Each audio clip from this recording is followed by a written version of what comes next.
आज़ादी के बाद से हर एमपी एमएलए विधायक सबको फ्री बिजली फ्री पानी मिल रहा है, ठीक है।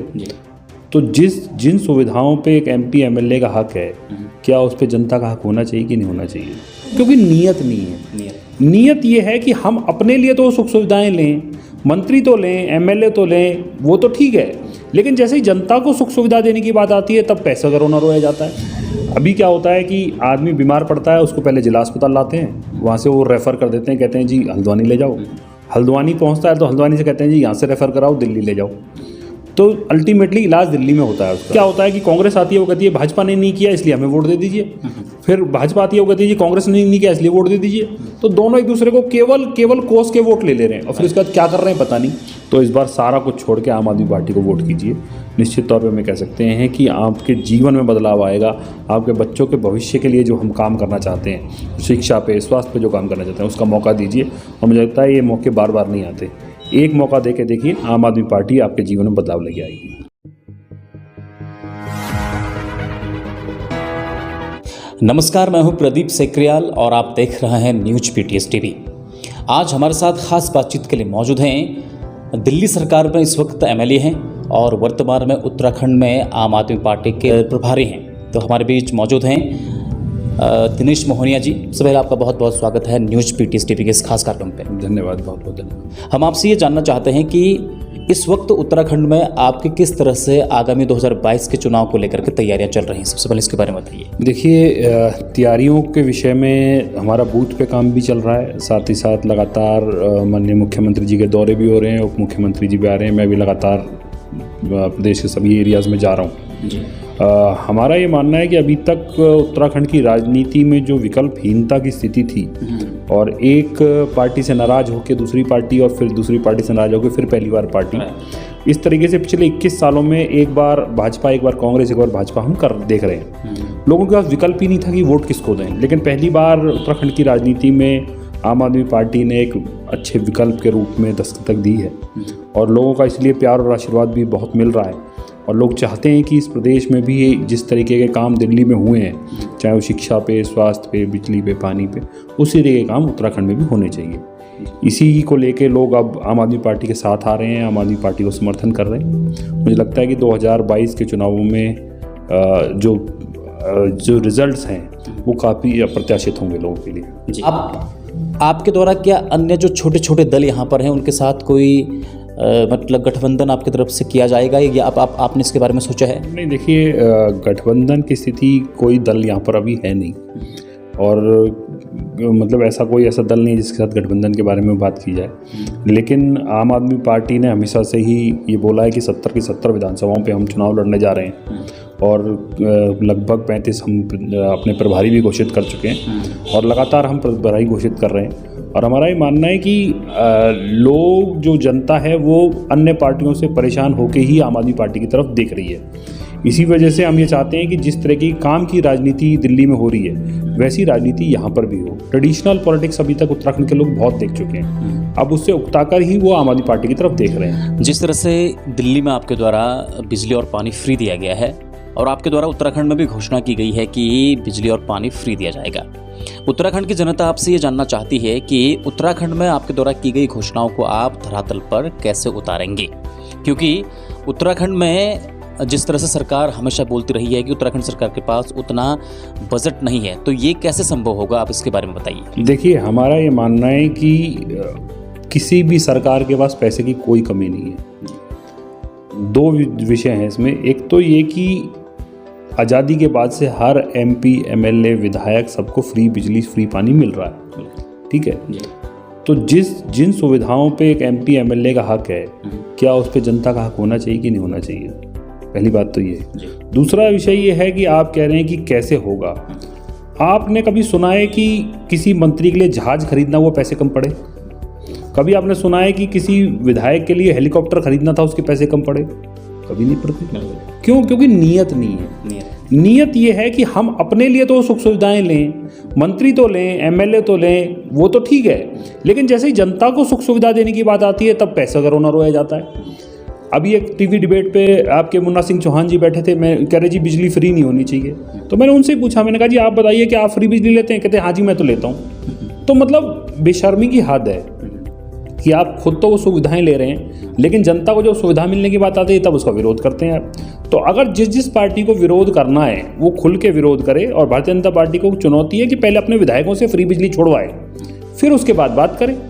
ऐसा तो नहीं हो सकता कि आप खुद तो फ्री बिजली, फ्री पानी, फ्री सुविधाओं का लाभ उठाएं और जब जनता की बात आएगी तब आपको पैसे की कमी का रोना रोया जाए। तो मुझे लगता है कि अब जनता समझ चुकी है और जनता को भी पता है कि आम आदमी पार्टी जो कहती है वो करती है। दिल्ली में हमने करके दिखाया, उत्तराखंड में भी करके दिखाएंगे।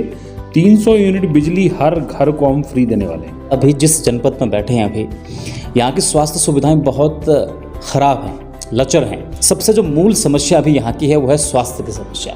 और हमने सुना है कि दिल्ली में स्वास्थ्य को लेकर के आपके द्वारा बहुत अच्छा काम किया गया है। आज हमारे जितने भी दर्शक देख रहे हैं, आप स्वास्थ्य को लेकर के किस तरह से काम करेंगे, इसके बारे में बताइए। देखिए, हाँ, फिर वही कहना है कि स्वास्थ्य व्यवस्था पे हमने काफ़ी काम किया दिल्ली में, लोगों को पता है। प्रदेश में स्वास्थ्य की स्थिति ये है कि पूरा की पूरा जो इंफ्रास्ट्रक्चर है वो रेफरल सेंटर में तब्दील हो गया है। अभी क्या होता है कि आदमी बीमार पड़ता है, उसको पहले जिला अस्पताल लाते हैं, वहाँ से वो रेफ़र कर देते हैं, कहते हैं जी हल्द्वानी ले जाओ। हल्द्वानी पहुँचता है तो हल्द्वानी से कहते हैं जी यहाँ से रेफ़र कराओ, दिल्ली ले जाओ। तो अल्टीमेटली इलाज दिल्ली में होता है उसका। तो आप ये समझिए कि इतनी स्वास्थ्य व्यवस्थाएं किसके लिए बनाई गई हैं? केवल वो रेफरल पर्ची लिखने के लिए कि आप गए और हॉस्पिटल से रेफरल की पर्ची मिल गई कि आपको जी जिला अस्पताल जाइए, जिला अस्पताल से फिर आप हल्द्वानी जाइए, हल्द्वानी से दिल्ली जाइए। तो फिर इतने डॉक्टर्स, इतनी दवाइयाँ, इतने क्यों रखे गए हैं? इसका मतलब पूरी जो स्वास्थ्य व्यवस्था है उत्तराखंड की वो ध्वस्त हो चुकी है। कोई इलाज होता नहीं है, महिलाएँ प्रसव पीड़ा में मर रही हैं। आप देख रहे होंगे कई इंसिडेंट्स हुए हमारे यहाँ पर। तो मेरा मानना है कि इसे बदले जाने की आवश्यकता है और जनता को ये समझना पड़ेगा कि अभी तक इस प्रदेश में कोई स्वास्थ्य की बात ही नहीं कर रहा, शिक्षा की बात ही नहीं कर रहा। बस क्या होता है कि कांग्रेस आती है, वो कहती है भाजपा ने नहीं किया इसलिए हमें वोट दे दीजिए। फिर भाजपा आती है, वो कहती है जी कांग्रेस ने नहीं किया इसलिए वोट दे दीजिए। तो दोनों एक दूसरे को केवल कोस के वोट ले रहे हैं और फिर उसके बाद क्या कर रहे हैं पता नहीं। अब हरीश रावत जी बड़े घूम रहे हैं जी, ये खराब है, वो खराब है जी, व्यवस्था खराब है, रोड खराब है जी, स्थिति शिक्षा की नहीं है। तो यार जितनी जिम्मेवार भारतीय जनता पार्टी 10 साल है तो 10 साल कांग्रेस भी तो रही, उसकी भी तो उतनी जिम्मेवारी बनती है कि आप अपनी जिम्मेवारी से पीछे छुड़ा सकते हैं। तो हमारा ये मानना है कि भारतीय जनता पार्टी और कांग्रेस अलग अलग नहीं है। 10 साल उन्होंने शासन किया, 10 साल उन्होंने शासन किया, और दोनों ये देख करके उसके बाद भी केवल एक दूसरे को कोस रहे हैं। ये नहीं बता रहे कि वो स्वास्थ्य व्यवस्था के लिए करना क्या वाले हैं, कैसे हॉस्पिटल बनेंगे, कैसे जिला अस्पताल अच्छे होंगे, कैसे स्वास्थ्य व्यवस्था चाहिए। इस बारे में कोई रोड मैप नहीं है इनके पास। मेरा ये मानना है कि आम आदमी पार्टी ने लगातार काम किया और काम की राजनीति को आगे बढ़ाया। उसी परिप्रेक्ष्य में उत्तराखंड में भी हम स्वास्थ्य व्यवस्थाओं पे भी काम करेंगे और एक एक जिले के अंदर ऐसी स्वास्थ्य व्यवस्थाएं, एक एक गाँव के अंदर ऐसी स्वास्थ्य व्यवस्था लाएंगे कि किसी को भी दिल्ली रेफ़र ना करना पड़े, किसी को जिला अस्पताल रेफ़र ना करना पड़े, किसी को हल्द्वानी रेफ़र ना करना पड़े। मुझे लगता है इस रेफरल सिस्टम को पूरी तरह से बंद करने की आवश्यकता है। हवाई सेवा को लेकर के आपके द्वारा क्या किया जाएगा सर, इसके बारे में आप हमारी जो यहाँ की जनता है उसको जानकारी। देखिए, ये जो हवाई पट्टी बनी हुई है और इतना जनता के टैक्स का पैसा इतना लगा हुआ है, उसके बावजूद भी ये हवाई पट्टी इस्तेमाल में नहीं आ रही। ये दिखाता है कि सरकारों की कोई मंशा नहीं है इसको चलाने की। कोई मंशा इस बात की नहीं है कि यहाँ पर हवाई जहाज कैसे चलेंगे, लोगों को कैसे सुविधाएं मिलेंगी। अब आपने करोड़ों रुपए, हजारों करोड़ रुपए खर्च कर दिया, हवाई पट्टी बना दी, लेकिन आप हवाई जहाज चला ही नहीं रहे। तो फिर इतनी व्यवस्थाओं का क्या मतलब है? मेरा ये मानना है कि कम से कम जितना हमारे पास इंफ्रास्ट्रक्चर बना हुआ है उसको मैक्सिमम यूटिलाइजेशन हम कैसे कर सकते हैं, मैक्सिमम उसका यूज़ कैसे कर सकते हैं। जब लोग चाहते हैं, जब आप इतना कर सकते हैं कि आप प्राइवेट प्लेयर्स को उतार दीजिए, यहाँ पर उनके लिए हवाई पट्टी आपने दे रखी है, उनको वीकली एक आप शेड्यूल कर दीजिए कि एक आपने जहाज लगाना है। तो मतलब मेरा ये कहना है कि इतना सब कुछ होने के बावजूद ये दिखाता है कि पूरी की पूरी सरकार केवल वादे करने में और हवाई बातें करने में यकीन रखती है। पिछली सरकारें आई थी, उन्होंने भी कहा जी हवाई पट्टी बनी हुई है, हवाई जहाज चलेगा, फिर नहीं चला। चुनाव से ठीक 1 महीने पहले एक जहाज ही उड़ा के दिखा देते हैं जनता को कि देखो जी अब शुरू हो गया। पिछले चुनाव से पहले भी ये हुआ था, इस चुनाव से पहले भी यही हो रहा है। तो फिर वहीं की वही बात आ जाती है कि कांग्रेस और भारतीय जनता पार्टी अलग अलग नहीं है। जो काम कांग्रेस ने की था वही भारतीय जनता पार्टी कर रही है, तो दोनों में फ़र्क क्या है? मेरे को लगता है कि जनता की जो भावना है उसको देखते हुए यहाँ पर जल्द से जल्द हवाई सेवा शुरू की जानी चाहिए। MLA बनने से पहले आप अपने कुछ बैकग्राउंड के बारे में जानकारी। देखिए, मैं इस MLA बनने से पहले मेरा एक छोटा सा व्यवसाय था प्रिंटिंग का, जो कि मैं करता था। और उसके बाद आंदोलन हुआ जो अन्ना हजारे जी के नेतृत्व में हमने आंदोलन किया था, उस आंदोलन में मैंने पार्टिसिपेट किया, पूरी तरह से भागीदारी करी। उसके बाद धीरे धीरे जैसे चीज़ें मूव ऑन हुई और राजनीतिक दल के रूप में हम परिवर्तित हुए, फिर उसमें भी लगे रहे। फिर उसके बाद चुनाव आया तो चुनाव लड़े, और आज जनता के आशीर्वाद से 13 में भी मैं चुनाव जीता था, फिर 15 में जीता और 20 में जीता हूँ। तो लगातार तीसरी बार जनता ने सेवा का मौका दिया। मेरा ये मानना है कि आम आदमी पार्टी की खूबसूरती यही है, आम आदमी पार्टी की अच्छाई यही है कि उसने कुछ आम आदमियों को उठा के और MLA बना दिया, जनता की सेवा का मौका दिया। लगातार काम कर रहे हैं और जनता का आशीर्वाद मिल रहा है। और मेरा ये मानना है कि हम जो काम की राजनीति की बात करते हैं, वो काम की राजनीति हमने की है, काम करके दिखाया है। और फिर चुनाव में ये बोला है कि अगर काम पसंद आया हो तभी वोट दीजिएगा। मुझे लगता है पहली ऐसी पार्टी होगी, पहला ऐसा राजनीतिक दल होगा जो ये कह रहा है कि पहले काम देखिए फिर वोट दीजिए। नहीं तो हर बार कह देते हैं कि इस बार नहीं कर पाए जी, अगली बार करेंगे। तो मेरा ये मानना है कि हमने काम करके दिखाया, लोगों का भरोसा है, और वैसा ही काम अब उत्तराखंड में भी होगा और उत्तराखंड की जनता भी खुशहाल होगी। जी, और इस वक्त हमारे पूरे उत्तराखंड की जितनी भी जनता और जितने भी दर्शक हमें इस वक्त देख रहे हैं, तो उनके लिए अपनी तरफ से क्या संदेश देना चाहेंगे आगामी 2022 के चुनाव को लेकर के, क्या कहेंगे आप? देखिए, मेरा पूरे प्रदेश की जनता से एक ही निवेदन है, एक ही इल्तिजा है कि काम के ऊपर वोट दीजिए। हमने जाति, धर्म, क्षेत्र के आधार पर बहुत वोटिंग कर ली, बहुत 85 सालों से हम वोटिंग कर रहे हैं, कुछ हासिल नहीं हुआ। लेकिन दिल्ली के लोगों ने काम के ऊपर वोटिंग करी, काम को आधार बना के वोटिंग करी, और वहाँ के लोगों के जीवन में बदलाव आया है।